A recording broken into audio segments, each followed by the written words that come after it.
मैं अज प्रकाश दिवस 8वें पातशाह श्री गुरु हरकृष्ण साहब दिल्ली तो रकाबगंज साहब गुरुद्वारे चों बोल रहा हाँ।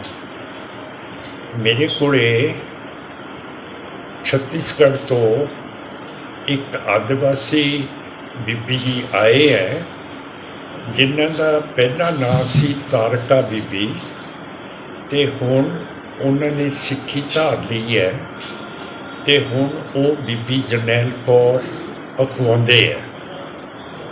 इन्हां दे नाल बहुत भारी जुल्म बतौर आदिवासी होया है ते जिहड़े अमीर शाहूकार हैं जिवें ਵੱਡੇ ਕਾਟਾ ਇਹਨਾਂ ਦੀ ਜ਼ਮੀਨ ਇਹਨਾਂ ਦੇ ਪਿੰਡ ਇਹਨਾਂ ਦੇ ਭਾਈ ਨੂੰ ਮਾਰਤਾ ਪਰ ਅਜੇ ਤੱਕ ਇਹਨਾਂ ਨੂੰ ਇਨਸਾਫ ਨਹੀਂ ਮਿਲਿਆ। ਹੁਣ ਤੁਹਾਨੂੰ ਬੀਬੀ ਜੀ ਜਰਨੈਲ ਕੌਰ ਆਪਣੀ ਸਾਰੀ ਗੱਲ ਦੱਸਣਗੇ। ਹੁਣ ਮੈਂ ਕੈਮਰੇ ਨੂੰ ਕਰਦਾ ਬੀਬੀ ਜੀ ਜਰਨੈਲ ਕੌਰ ਦੇ ਬਾਰੇ ਪਾਸੇ। वाहिगुरु जी का खालसा वाहिगुरु जी की फतेह। मैं तारिका तरंगनी उर्फ जरनैल कौर हमारे साथ में जो बीती हुई है वो ये है कि छत्तीसगढ़ में हमारी सभी लोगों की, किसानों की, आदिवासियों की ज़मीनें छीनने के लिए नवीन जिंदल ने बहुत सारे जुल्म किए हैं और मैं खुद भी, मेरा पूरा परिवार इससे प्रताड़ित है।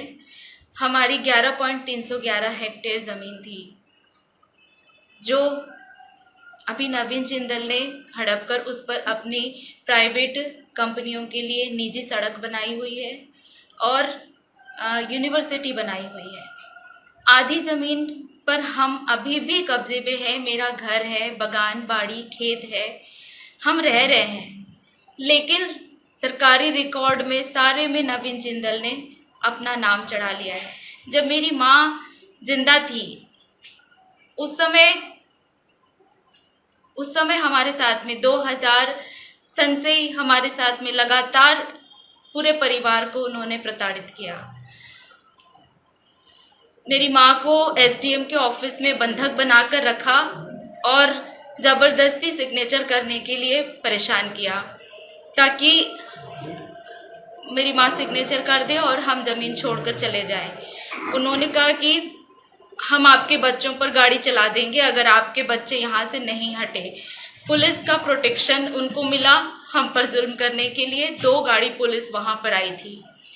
हम और मेरी माँ को एसडीएम के ऑफिस में बंधक बनाकर रखा हुआ था। मेरी माँ ने कहा मैं साइन नहीं करूँगी, कुछ भी हो जाए, मेरे बच्चे वहाँ से मेरे पास बुला दो, वो हट जाएंगे। तब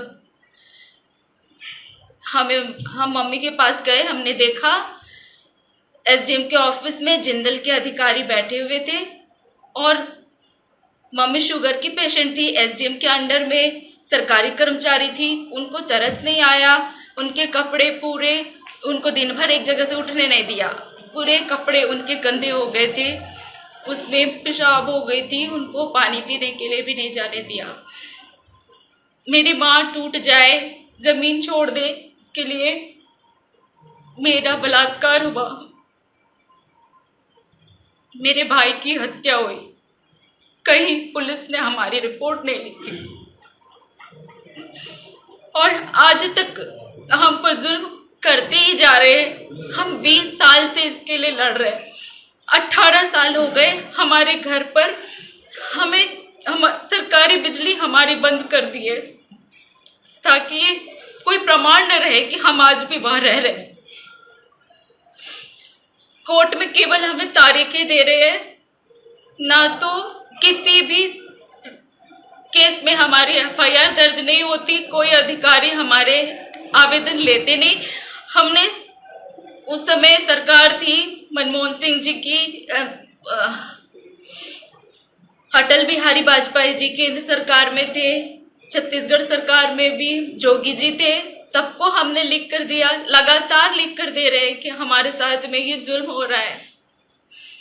हमारी जमीन हमसे छीनने के लिए हम यहाँ से अपना सब कुछ छोड़कर भाग चले जाए।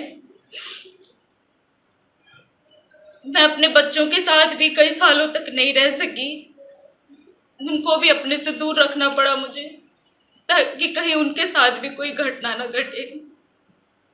मैं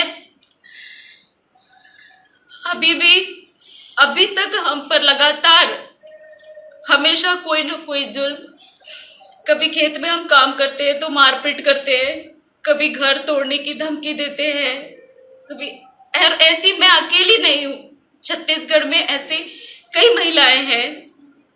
हरिप्रिया पटेल उसके साथ भी उसकी जमीन छीनने के लिए ऐसा ही हुआ, हम दोनों साथ में लड़ रही हैं